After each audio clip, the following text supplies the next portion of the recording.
that experience. Thank you. Thank you. And Sherry, how would you define employee experience on top of everything else that we were talking about? I kind of feel like everything has been said. So in the interest of continuing the conversation, I'll just nod to all the great input that we've heard. Okay, so can you just specify what is the most significant part of the culture that's impacting the employee experience? Because now we all agree that it starts even before you join the company. So it's about starts from the hiring process, even before the hiring process, and goes on until the exit. And so that is also correlated with the culture of the companies. But what are those most significant parts in that culture that's impacting the employee experience? I think from my perspective, it's the values and behaviors that the organization prioritizes and expects and rewards or incentivizes, because that is going to drive a lot of decisions about what employee experience should look like, the employee experience that an organization wants to have, as well as how people carry it out. Employee experience is very much dependent on how leaders, managers, and employees behave, contribute to employee experience, and shape employee experience. So the choices that an organization makes and what it prioritizes are among the most important elements that will drive employee experience for good or for bad. Okay, yeah. Anyone else who wants to add on top? Sue? Yeah, I'll add on to that. So I think Carol brought up a good point. It's a lot of it is how the employee feels about their employment. Do they feel good that they work there? Do they not feel good? And to go along with Sherry, that has a lot to do with the company culture, and every piece of that employee experience, all those touch points. Does the employee feel good? And that goes back to the company's values, really, and how the employees are treated and how the leadership interacts with those employees. Yeah. And yeah, I was just gonna add on, and I really appreciated Sherry's comment around the values and beliefs, and I was just gonna add on to that it's not a one size fits all company.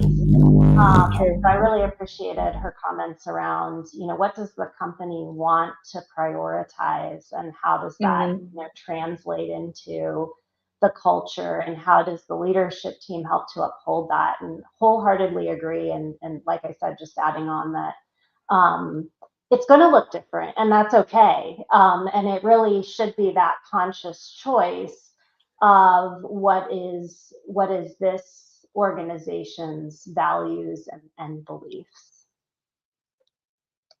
Amazing. And so I would also like to touch now the touch points. And we've been expressing some of them, starting from the recruitment phase and going until the exit. But how do we identify those? I mean, does that, differ from one company to the other? Or are there some common touch points that we need to just, use in every company? Or can we have some specific ones for depending on the industry or depending on the size of the company? Francia? Yeah, I mean, I think there's one experience that every employee, irregardless of the size of the company or the industry, it's that day one experience. Everybody has to walk into a company, whether it's virtual or not, on day one. And I think there's so much excitement for an employee that goes into that moment. You've made the decision to start a new job, you have new colleagues, you want to make a good impression. And I think it's super important that a company really invests in that day one experience. I think most of us have had the experience where you've joined a company and, as an example, your laptop might not be there, or equipment doesn't work, or your manager doesn't meet you. And that's a little bit of a blow to the employee. And it really, for all the time and energy that's been invested in ensuring that that person comes on board, for everybody involved in that process, it's a little bit, it takes a little bit out of the steam of that hire for that day one experience not to be done properly. So I would really say in the onboarding experience, in the employee life cycle, like everything else, if you can make that day one special, memorable, regardless of industry, that's really a moment that you must prioritize to ensure that the employee has a great experience.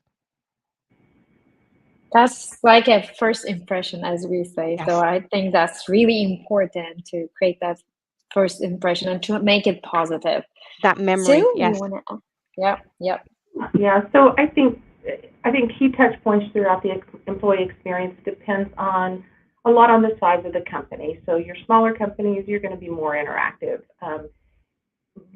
Larger companies have to be more intentional with those touch points. So, recruiting touch point on a day one touch point, maybe the end of the first week. Then we have, maybe 2 weeks in, 30 days in, 60 days in, whatever the case may be. I think a lot of it depends on, the size of the company and how, how the company is able to support those touch points. But I do think they have to be intentional.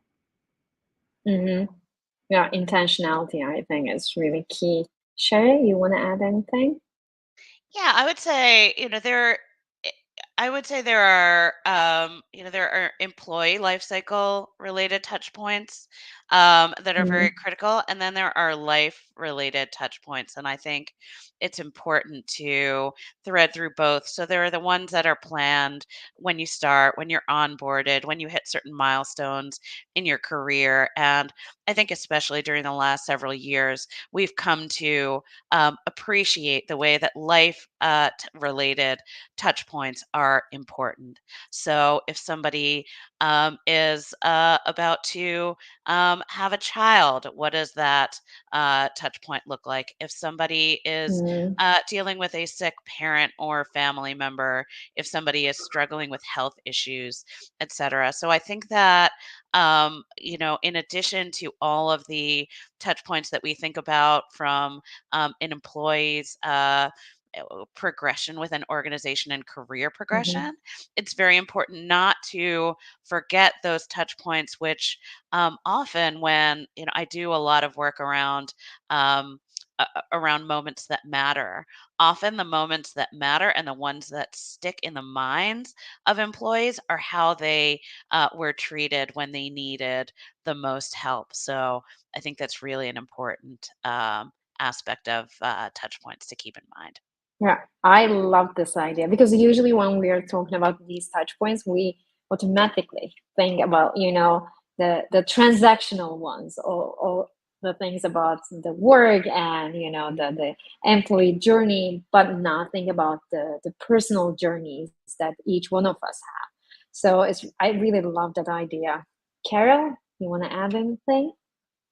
Yes, please. Thank you. I hope this is much better now. It's much better, but can you speak up a bit? Okay. Is it better now? Now we have like a background noise. Can you try again? Okay. Yeah, I'm just checking in again. Yes, Okay. much better. Yeah, thank you. Yeah, so much has been shared. So just to add to I what think when you come closer to the laptop, there is like this, humming noise. Okay. Sorry about this. I'm not sure what has happened. No worries. Yeah, so just to add to what has been shared. Well, it's happening again. I'm not sure when or how it happens, but there's this humming sound that's just like, we cannot hear you. Let's try again. Okay. Absolutely. No. Okay, let me take out.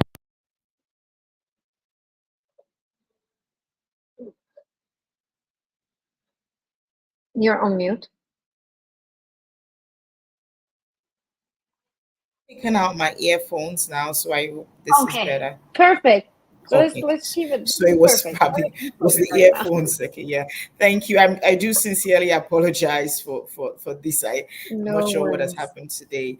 Okay, so just to add to what has been shared, I think that the moments that matter is really a key part to this, and it's really about being deliberate about this as well. And one of the things that I've seen work as well is also understanding the team that you're dealing with, because there would be things that you should do as a standard, but there should also be things that you do in a varied mode. So, for certain teams, for example, if you're dealing with a highly professional team, you may want to consider other milestones. So, milestones such as how do you celebrate professional achievements? Those things would matter in a highly Mhm. professional team. So, it's also that flexibility to say, yes, there would be what is a standard across board, but there is also what would be varied, which would speak to the individuals in the team. So that's also something that I've seen that employees really do connect with, and something that also creates a significant impact when you do talk about employee experience. Yeah, thank you. Yeah, this is really well said. And you want to add something? Yeah, I was just going to quickly add onto that because I agree that there are standard touch points, both from a professional standpoint as well as a personal standpoint. But where you can see differences, to Carol's point around the teams, and then I was just thinking about if you have a global organization, in particular, many of those key moments that matter in an employee's life, the expectations and the experiences are going to look different country to country if you're having a baby or healthcare. And these are things that are critical for that employee and matter a lot, but there are going to be those cultural nuances across geography, even within the same company. I know your original question was around how does it differ between company sizes and such, but I think even within the same company you might have differences based off of geography, or if you have union and non-union employees, et cetera. So taking some of that into account. Mhm. This is really important to highlight because I was also going to ask about how remote work, how geographically distributed teams are dealing with this. So this is exactly what I was going to ask, and I think this is really important. So I think, Sue, you want to add something to that topic? Yes, I was going to talk about remote versus in office, just Yeah. that very topic. So, remote employees, you're probably going to have to add a few more touch points. They may feel more disconnected than in office employees. So that employee experience journey might look a lot different than someone you're sitting right next to or down the hall from. So that's a really good thing to keep in mind. Exactly. And also, like as Anne was mentioning, even within the same geography, you might have a different cultural background. So I would also like to ask how we can manage this from the perspective of DEI, so that we are embracing the needs of all the people in our company, all the employee resource groups. And if you have any good examples how you are managing that, that would also be great to share with our audience. Sherry? Yeah. So thinking about inclusive design of employee touch points, and bringing a design lens, I think it's important to think about what are the great if you look across the employee population, what are the greatest challenges that need to be solved? Where are the needs? Where are the challenges and opportunities the greatest? And by designing from that point of view, what tends to happen is that the coverage then improves for everyone else. So just to use an example of of on-site versus remote employees, to bring home that point, if you think about onboarding as an example, and you think about Mm, bringing remote employees into the office and designing a series of meetings to learn about the organization, to spend time with leaders and have access to them, to connect with colleagues and peers, designing that kind of experience with the remote employee who might not have the opportunity to do that again, maybe for a quarter or a year, maybe in some cases ever. Some organizations are primarily remote first. That would then create a robust onboarding experience for a wide range of employees, and one that is high touch, memorable, and sticky.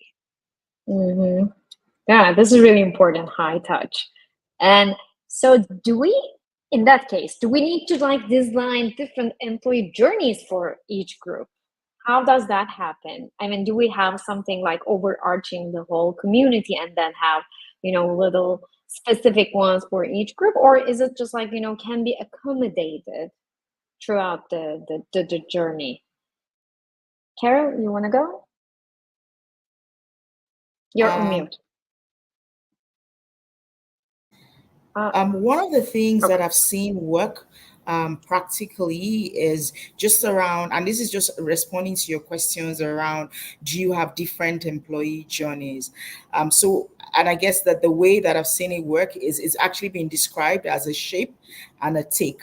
So a shape to the extent that you have one employee journey, which is described as your take journey, which is there would be things that everyone connects with. So whether you're looking at it from onboarding, so if you're looking at onboarding for on-site workers, if you're looking at it for onboarding for remote workers, that again you can take as something that is take. So the employee or the onboarding experience may be similar in that case. But then you have what is shape. So the shape would then be what you adjust to your different groups. So if you then start to look at for example, if you start to look at people who are remote, for example, how does the learning journey for someone who's remote happen? How does how does the if you have engagement activities, how do the engagement activities for someone who's remote happen? That would differ from someone who's on site. So that's where you then start to have a shape journey, which is then tailored to meet the specific needs of a particular employee group. As it where you can then start to look at things, maybe if you have different demographies as well, what would appeal to an older generation would be different to what would appeal to maybe a Gen Alpha or a Gen Z. Those sort of things would then start to be what would be shaped, but you would then have broadly what is more take, which is similar across the different groups. That's something that I've seen work quite practically. Yeah. Thank you. Mm-hmm, mm-hmm. So we talked about training, we talked about onboarding, and so what are like and meetings? What are those like other critical processes in the company that needs to be tailored to these specific groups of people when we are talking about the employee journey? Anyone wants to go? Yeah, I would say there's one piece that we haven't quite touched on as yet, and I think many companies take a look at this, but it's really super critical to shaping the employee experience. It's feedback. I Yeah. think many and you hear it as HR practitioners, oftentimes that feedback cycle when an employee gets their first official appraisal. And that's a critical moment in the journey, right? I mean, an employee starts to get a sense of how does a leader actually talk to them about how they've performed? How do they coach them? How do they mentor them? And how do they deliver news that might not be the greatest? And really, for many employees, that becomes the moment where they go, "Oh, this is a great company. It fosters my development, and I can grow." Or, I'm getting news that I probably should have got 6 months ago. Mm. So that moment, and so many people have it, so many companies have it in their employee life cycle, the first appraisal, the feedback moment. But it is really that moment that someone knows, hey, this is a company for me or a company not for me, based on how both good and bad news is delivered.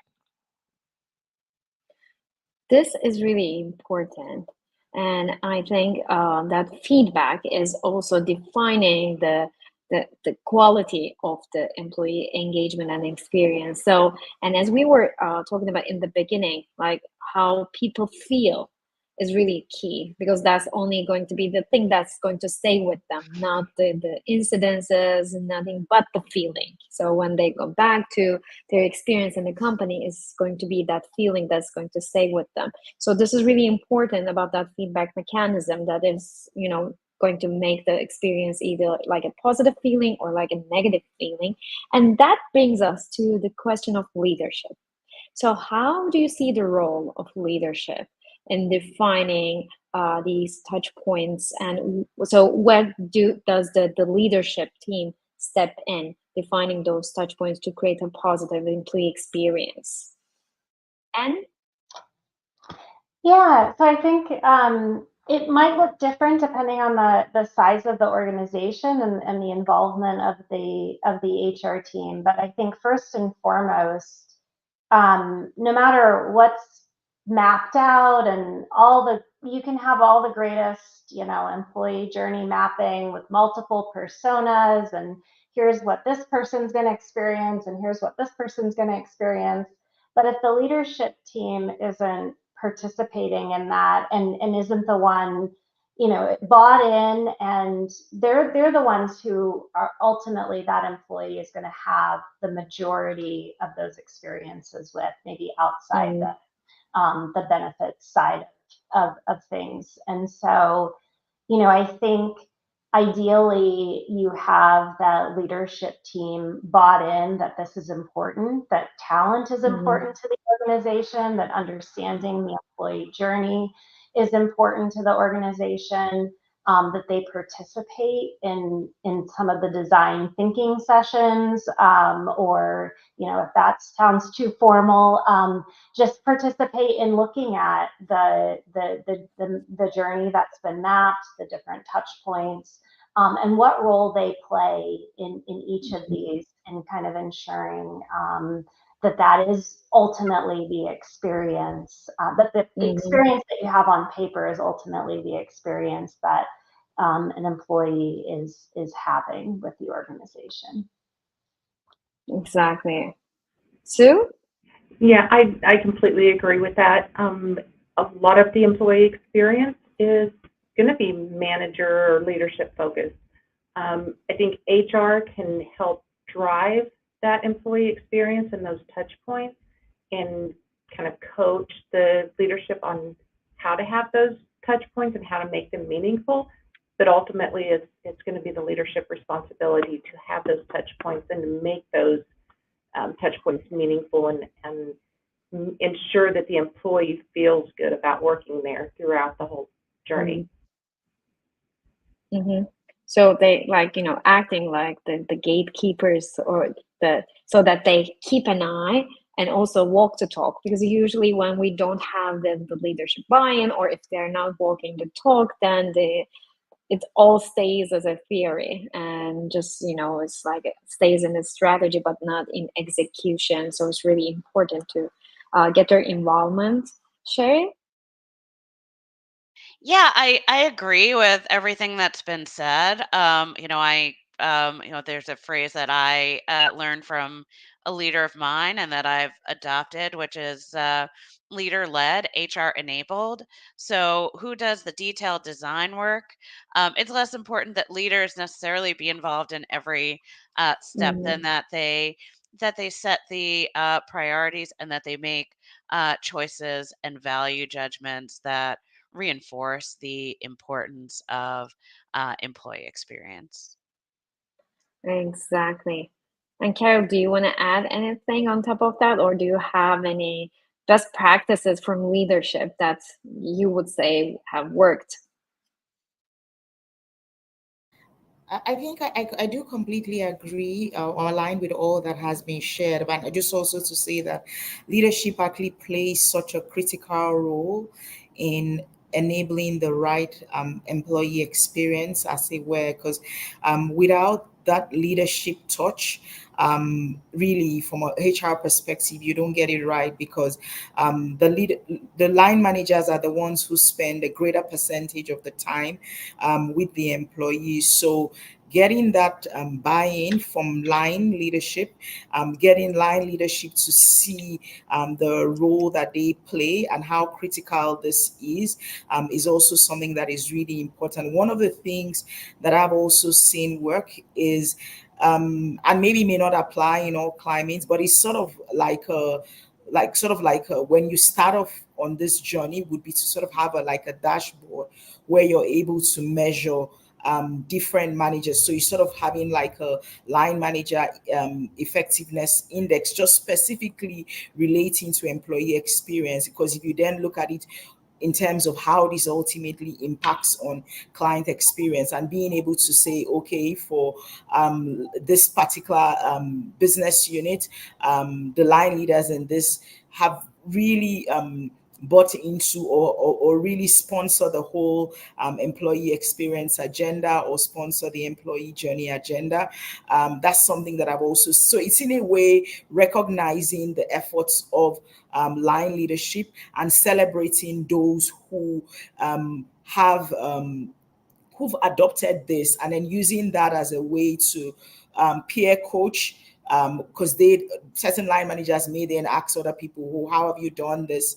and all of that. So just to summarize, would be leadership is such a critical plays such a critical role in this and can either make or mar the whole conversation around the employee experience.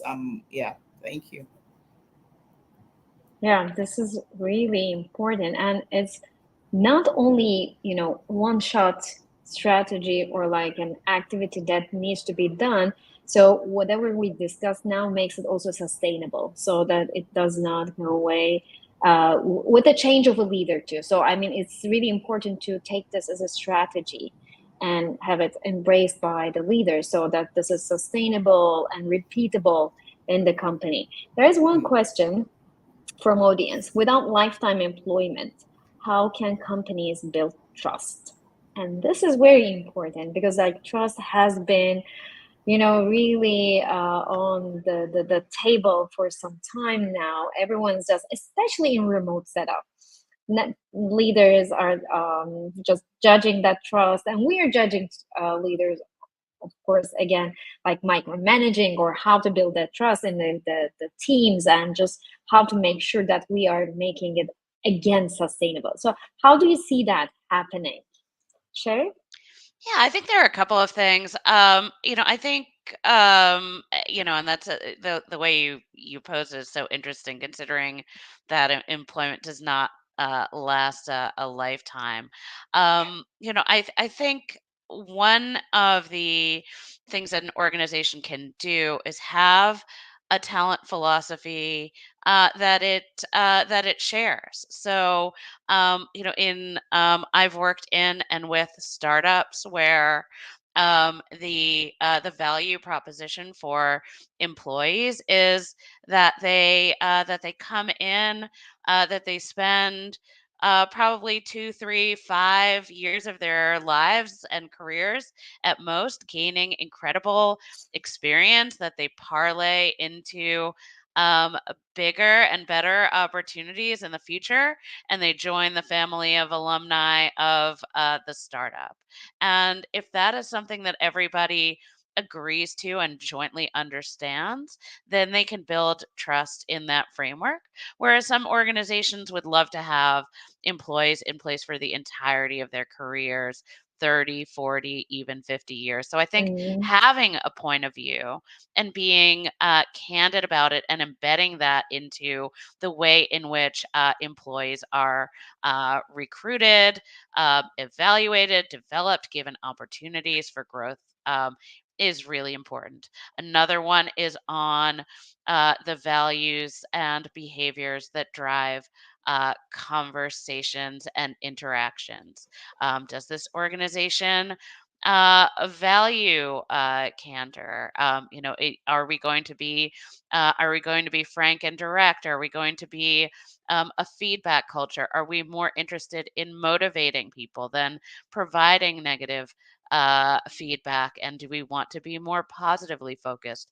Those are choices that, again, if they're made sooner than later and they're shared with employees before they become Mhm. employees, then everybody can be on the same page in terms of what people are entering into if they choose to join an organization. And then ideally, the Sure. organization's values and philosophy as experienced will match what is shared. Yeah. So I think it's really important to have that transparency and the psychological safety. So I mean, I totally agree with what you're saying. To give full transparency, to be, open with everything.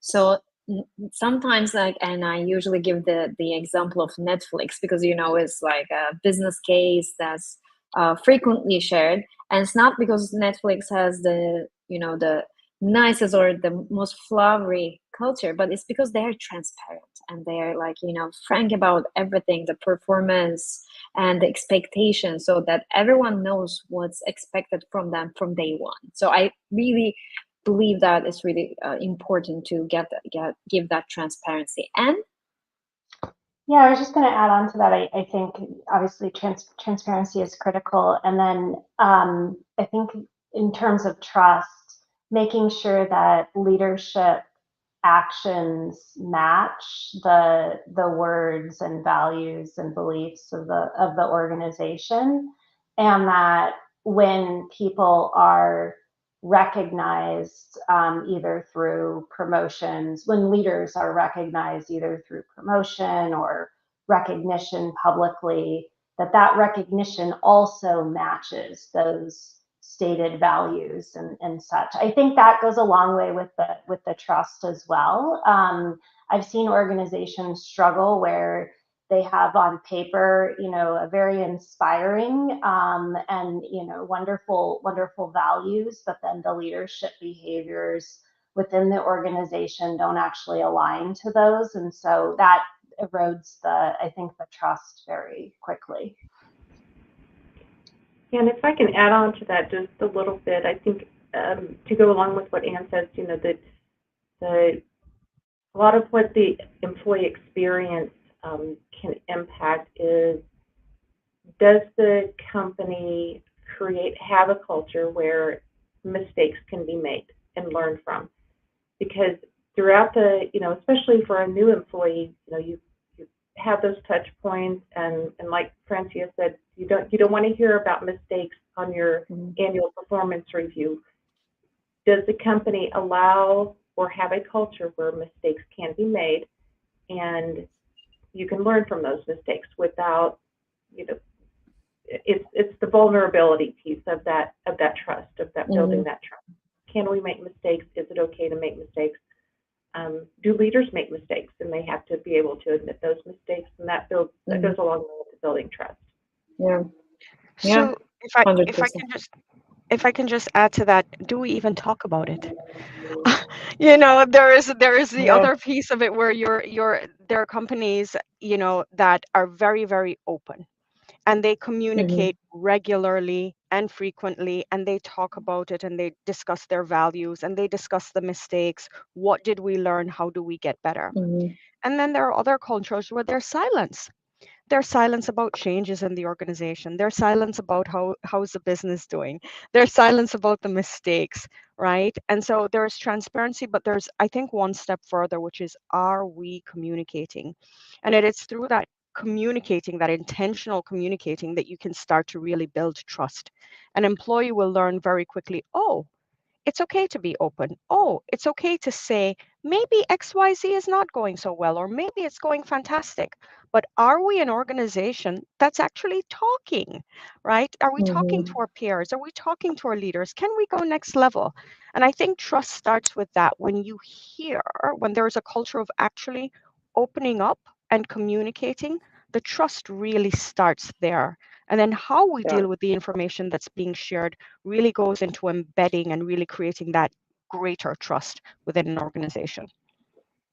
Yeah, and it's really important that it doesn't stay in words, but just like, people see it in action, because otherwise they will not know if it's okay or not. I mean, everyone says that, okay, we're okay with mistakes. We are embracing mistakes. We have vulnerability today. But like, are we really showing them in practice? Do people see that when they make a mistake, it's okay? And it's even like, being shared with comfort, and everyone learns from it, but not just like, judges. And usually when there is, the blaming in the company, we see that, that blame comes from this, that there is no real vulnerability, there is no real mistake sharing, or like failure sharing in the company. That's really important. Carol? Thank you. I think one of the things, just to add to what has been said already, one of the things that also works in terms of building trust is when also you do get feedback. As you communicate and you get feedback, it's also taking action from the feedback that you heard.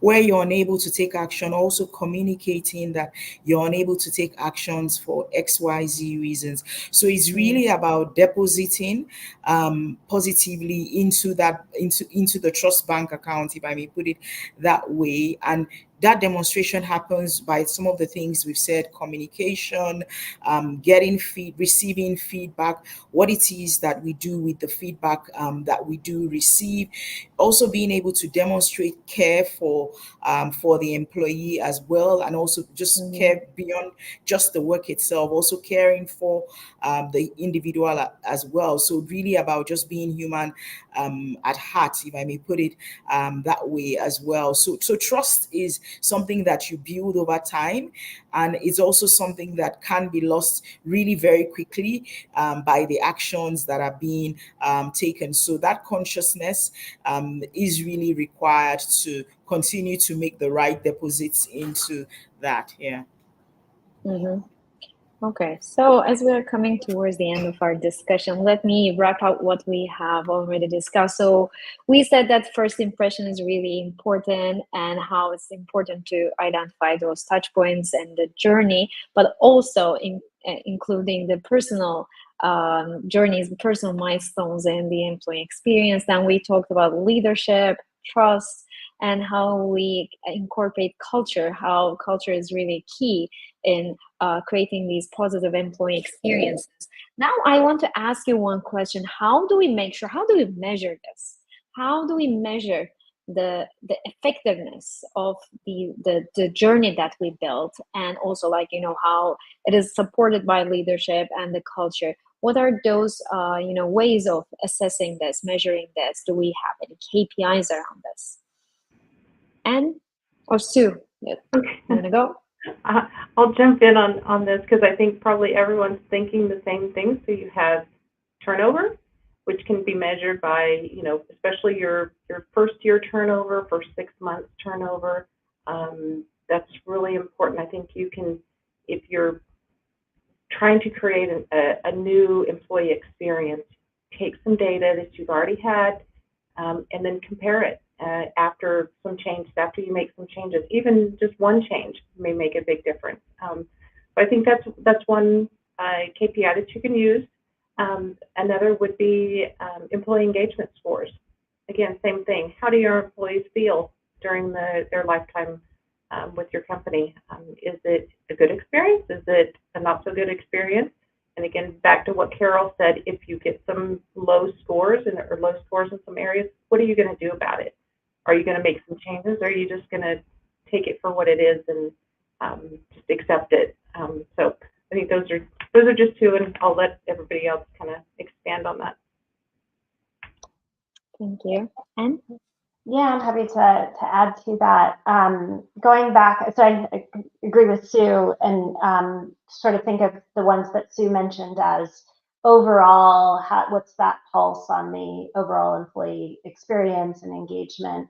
And then as we think about some of the individual touch points that we talked about today, either doing survey follow up or depending on the size of the organization, even just one-on-one follow up. To ask the employee, how was your experience? So if it's a new employee, how was your onboarding experience? What can we do to improve next time? Or if it's a new parent when they return, how was the leave? How was your return to the office? So doing either, if it's a large organization, it's probably more feasible to do survey feedback at those individual touch points. And then in the smaller organization, you could do more one-on-ones and focus groups to get that feedback. Yeah, feedback I think is key to either improve or just see what's working, what's not working. So listening to the employee all the time. Francia? Yeah, oftentimes companies do employee surveys. And, going back to Sue's point, it's like, how was your experience? And, there's this big general question about how was your experience. But one of the things that I've noticed is we're not asking that really pointed question. What are we talking about when you say your experience was either good or bad? Right? And then drilling down further into what the employee is defining as their experience. We have an idea, we say we have touch points, recruiting, onboarding, and so on. But how many companies actually ask that next level question is, okay, this is our concept. What is yours? And is this what is feeding into your score? I think part of the KPI is actually asking employees, hey, you've defined your experience as a 9 out of 10. Please tell us what that is so that we can look at that and improve that or change some things, and using that KPI in and of itself to drive the touch points, to really define what could be new touch points after after an employee defines their experience. So it's not just the number of I had a great experience. What is the experience? Why was it good or not so good? And more than that, how can we improve? And lastly, how can we show you that we are intentional about improving your experience? Yeah. Again, coming back to intentionality, so that we make people feel that this is like sincerely done. So this is not just like checking the boxes, but there is intentionality, and this is being done so that we want to improve the employee experience, fundamentally. Sherry? I think, I agree with all of those measures. So, I love, direct feedback, in the moment, one-on-one feedback, as well as focus group surveys and the like. I think, alongside those, looking at things like exits and talent flows can also provide insight into where things might be going wrong during the course, or where there might be opportunities for improvement or course correction during the employee life cycle. So, an example would be if you see a significant number of exits in the first 6 months, that could be a retroactive flag around onboarding, where, if somebody sends me a survey after week one, I've spent a week on site or getting a lot of focused attention, everything's great, then, it's business as usual and I don't necessarily know where to go. So I think some of the touch points are also evaluated with a retroactive lens that can be used to then generate some predictive insights about, we're going to lose people from this part of the organization or drive dissatisfaction if we don't improve certain touch points. This is really important because usually companies react, so they're more reactive than proactive. So this is really important, so that getting that insight to just act upon. And Carol, by the way, we are also wrapping up. So Carol, if you want to add anything that in your experience has worked really well to assess and to take action, and how you see the employee experience practices evolving in the near future. Yeah, thank you. So I think I'll just maybe just add more to some of what has been shared. Yeah, so I think that in terms of measuring employee experience and maybe just looking into the future as well, I do see that there's also that significant shift from just focusing on engagement also to focus on experience. And that focus on experience would continue to be come to the fore the more because of the impact in terms of overall business results, in terms of also what I've seen particularly really work is just being able to connect employee experience to the customer experience. And that connection with the customer experience ultimately drives profitability for profit businesses as is where. In terms of measurements, I think that a blend of both the qualitative and quantitative is something that I've also seen work quite well. So being able to, in a typical survey manner, just take feedback from us in the survey format, but also asking qualitative questions that enables the employees that have experienced the different processes across different touch points provide direct feedback, which you can then analyze and just use a bit more in terms of sentiment analysis and all of that to get greater insights. But I think also just connecting it back to the conversation that we had on trust, is actually doing something about what it is that you're picking from all of this, and ultimately looking at the measures as a tool to improve the employee experience. And I think that as we continue to go further on the journey from a digital transformation point of view, there would be a lot more technology that would help in terms of working in very in strong partnership with the human touch that we bring on board, that enables us as professionals really drive this whole employee experience journey. Yeah, thank you. Okay, so as the closing remarks, and Francia, Sherry, and Sue, I would like to ask you very quickly one thing that you would advise the companies to start with, one simple thing to have a great employee experience. And I just set it as a priority, and then go from there. I know it has to be brief, so set it as a priority. okay, amazing. Sherry. Think about where employee experience is owned outside of HR, and make sure that there is strong representation from technology, from facilities, from other parts of the organization. And we didn't talk a lot about digital, but experience is going to look very different. So think about what should be digitized and what should be and remain humanized. Amazing. Sue? Yes, customize it to your organization. One size does not fit all. You have to learn and know what works for you and your company. Amazing. Francia? You're on mute, Francia. Sorry about that. Employee experience is a driver. It's a driver for engagement. It's a driver for retention. It's a driver for recruitment. It's a driver for so many things.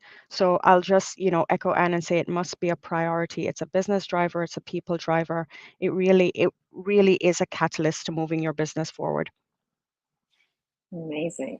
So thank you everyone for joining the panel and sharing your insights, expertise with us today. And thank you to our audience for being with us today, listening to us, commenting and asking questions.